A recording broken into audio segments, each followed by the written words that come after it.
السلام عليكم، نورتونا في مطبخ عائشة. يا رب تكونوا بخير. يومكم مبارك بالصلاة على رسول الله. أول حاجة نبدأها بذكر لا إله إلا الله محمد رسول الله، وجمعتكم مباركة إن شاء الله يا رب. وصفتنا اليوم كيكة الأوريو. أوكي، مع بعضنا تو نقول لكم طريقة كيكة الأوريو. متنسوش تديروا لي لايك واشتراك في القناة وتفعيل الجرس، وسوري على تأخير الفيديو، لكن صار لي شوية ظروف. بكم تدعوا الماما بالشفاء. ويلا مع بعضنا نقول طريقة الأوريو. متنسوش تذكروا لا إله إلا الله محمد رسول الله.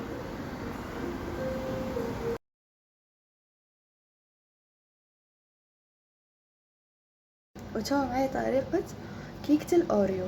أوكي، تقدروا تديروا أوريو، تقدروا تديروا أي نوع بسكويت اللي يريحكم، بس أنا جبت أوريو. الأوريو أحلى. تمام، جبت 24 طرف. أوكي، بنقول لكم توا حولت 6 طروف باكت بروحه. هنقول لكم شنو هندير بيه، وتوا هذنا بنخلطهم في الخلاط، نضربهم في الكبة.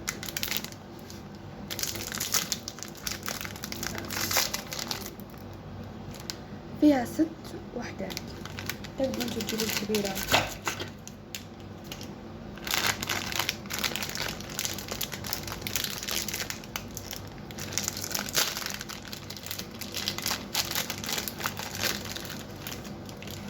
كلها ان شاء الله مقاديرها موجودة في كل بيت، بس الإضافة الأوريو تجيبون السوبر ماركت.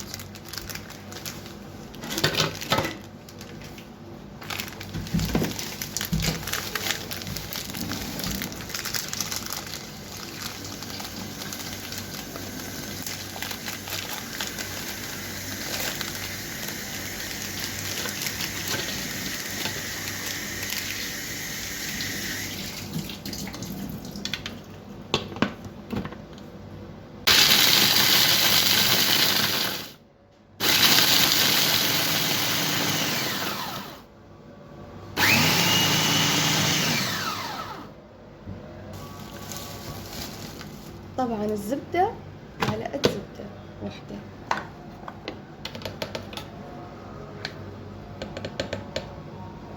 الله على الرائحة. الزبدة طبعا معلقة واحدة. نحط تدريجي.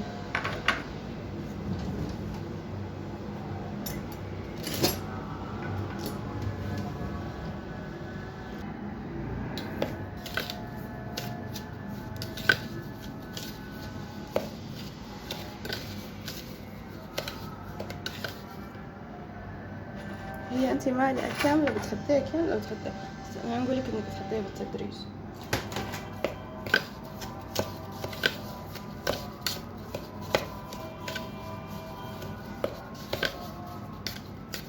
بعدين تنزلي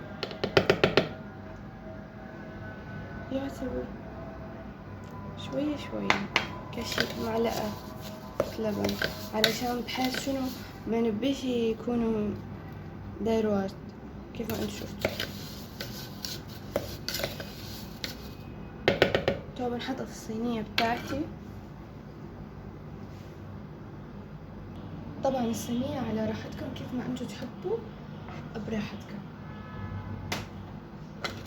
انا حطيتها في وحدة شفافة.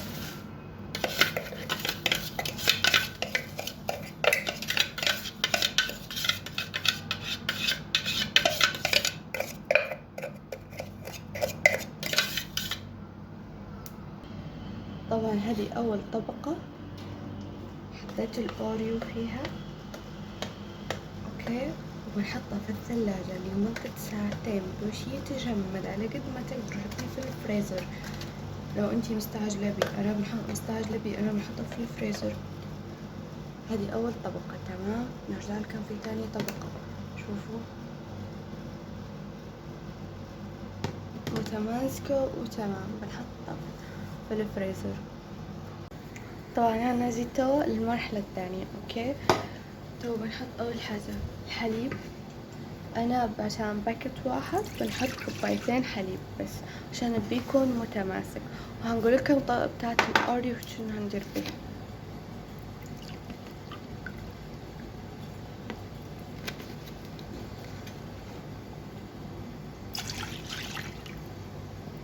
طبعا انتوا تقدروا مع باكت تحطوا كشيك نشا، بس انا مش هنحط كشيك نشا فبتمشي.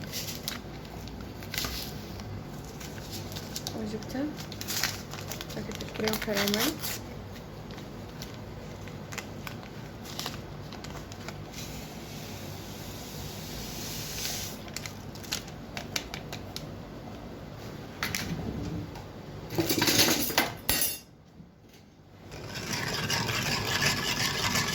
طبعا تذوبوا قبل من النار.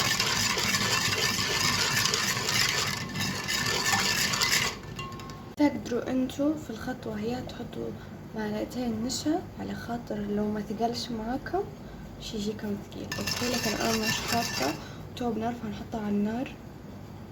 نرجع لكم. طبعا نحطها على النار ومع التقليب والاستمرارية. طبعا خاص ان هو يتقل معايا خش الثقل. في المرحلة هي اللي بنحطها اختيارية مش اجبارية.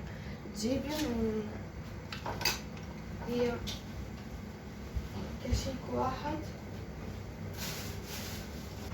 طبعا كشيك قشطة، هذه تجيبي عادي قشطة حلويات، لكن هذه قشطة طبيعية من عند اللبان. لقطة اختيارية مش إجبارية، تقدري تجيبي قشطة الحلويات لو مش متوفرة عندك، تعطيها أكثر دسم.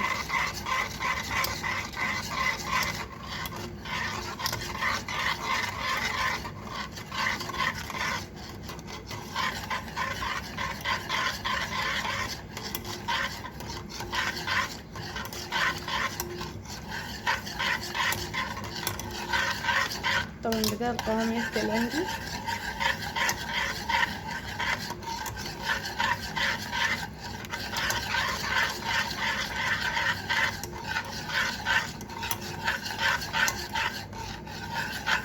هنقول لكم ليش ما حطيت السكر. تمام، الباكت بتاع الاوريو اللي قاعد معاي بنحطه في الخلاط ونضربه.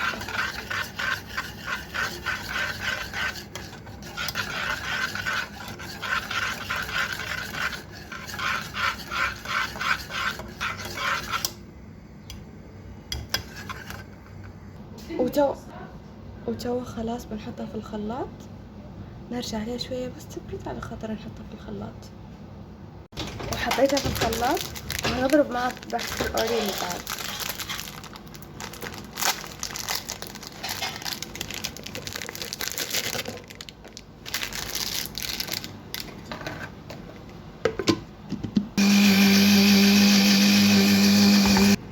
هذا شكله بعد خلاص درته في الخلاط، ونبدأ هذا نصب. بسم الله. وهذا الشكل الطبقة الثانية. نرجع لكم في الطبقة الثالثة. وتو بندير طبقة الكريم جانتين اللي هي آخر طبقة. وجبت باكت، تمام، وحطيت عليه كوباية.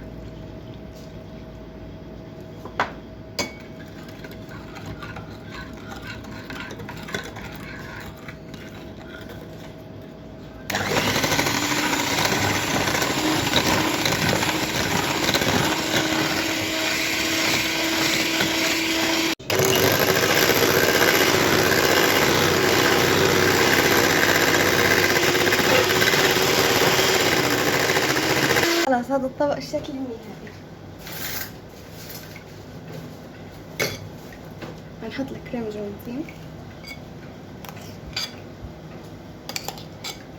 كله.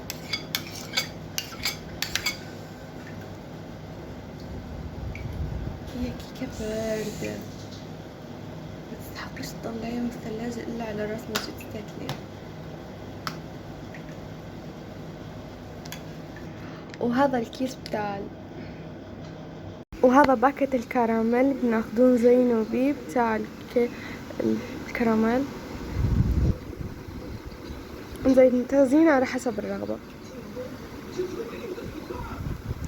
متنسوش لو عجبتكم الوصفة ادرولي لايك واشتراك في القناة، وتدعوا الماما بالشفاء. سوري على تأخير في تنزيل الفيديوهات. بس صار لي ظروف. نبي رايكم في الكومنتات، وتنسوش الوصفة هي تخلوها في الثلاجة من مدة يعني 3 ساعات 4 ساعات اللي يريحك. المهم تقعد فترة طويلة في الثلاجة، وهو حلو بارد، لازم يعني يكون في الثلاجة، وتطلعيه وقت التقديم على طول. قولي لي رايكم في الكومنتات، وان شاء الله يا رب الفيديو يكون خفيف ظريف على قلوبكم. ومع السلامة، باي باي.